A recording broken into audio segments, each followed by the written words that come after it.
This is not my usual video, but in my last one, I shared quite the bombshell at the end, in that we are currently trying to sell our house.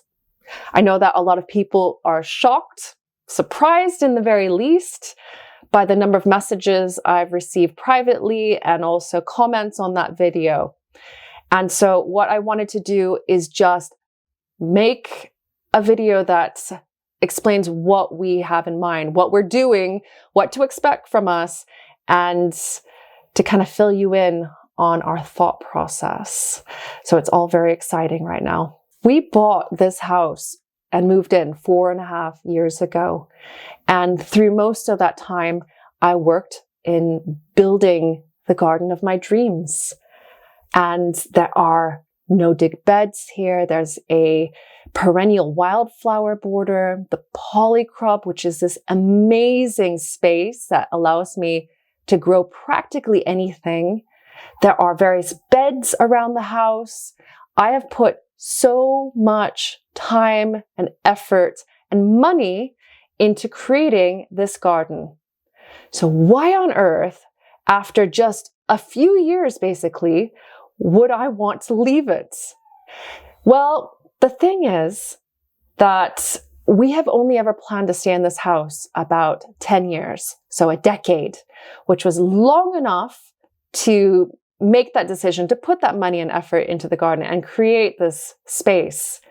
And then after that, we wanted to upgrade to another property that would allow us to pursue more of our dreams.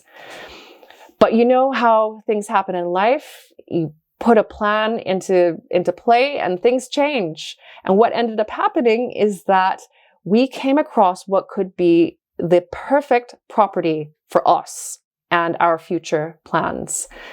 And it just kind of took us for one. And we fell in love. And we made an offer.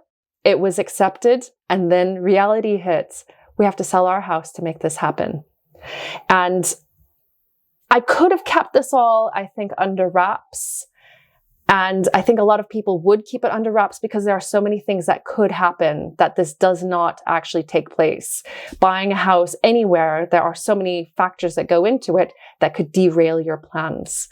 But even before our house listing went online, I already had one customer who had clocked it that we were selling our house. And so I knew, being in the Isle of Man, which is a very small place, I couldn't keep this secret. So I've been upfront on social media, and I have been upfront also on YouTube. So at the end of the last video, and now this one.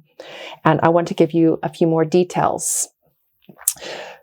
The idea with this house was that we wanted to buy within our means and have enough space for me to grow a garden.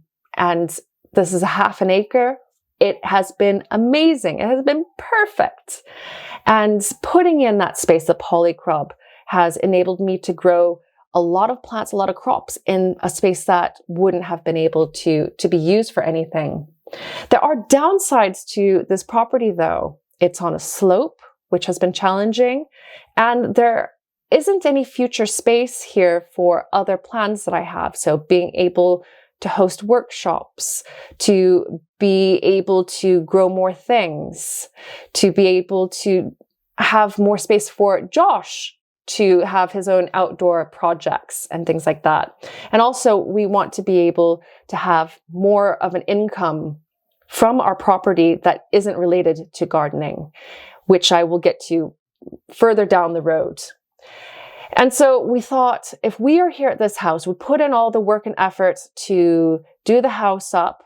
And you all know when we moved in 2021, that this place was a tip, especially outside. And we have fixed so many things. And this year we put on a brand new roof. We've done work on the driveway, lots and lots of work to the house, let alone improving the space outside.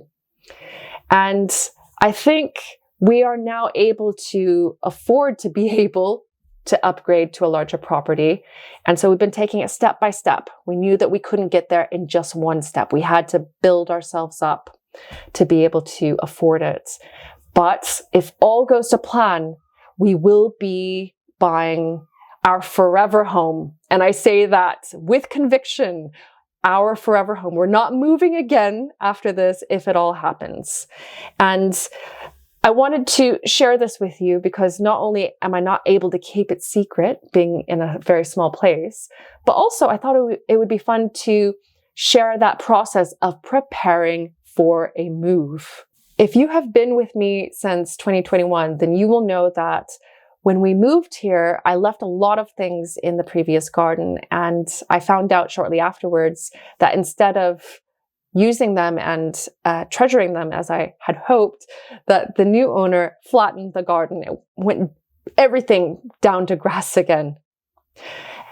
That is their decision. It's their garden now. I don't have any control over that, but it taught me a big lesson that when you move house, do not expect for the new owners to love the garden like you have. And if there are plants that you want to take with, if there are features, make sure that you are very upfront about it, but take them with, because you're going to carry on treasuring them rather than hoping that someone else will. And so when we do eventually move, whether it's to this property, fingers crossed, or to another property, I will be taking a lot of things with. And so as this process continues over the autumn and winter, I want to take you through ways that I'm planning on taking the garden with me.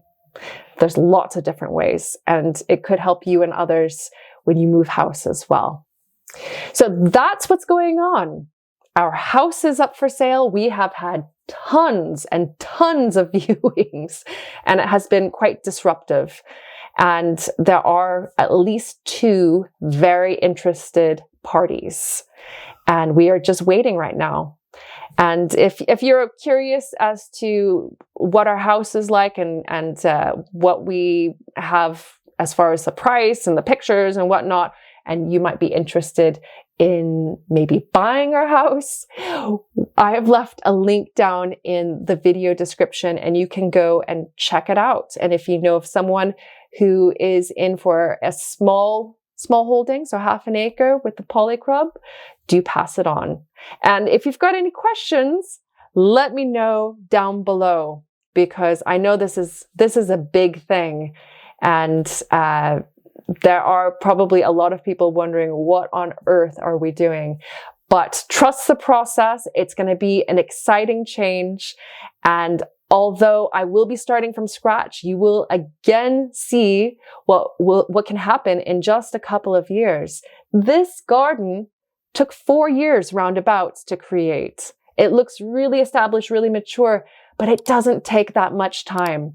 And I'm really looking forward to showing you again what you can do to create the garden of your dreams. So I will see you next time, and we will definitely get back into some gardening. It is very stormy and wet out there today, so I'm just staying inside and keeping warm.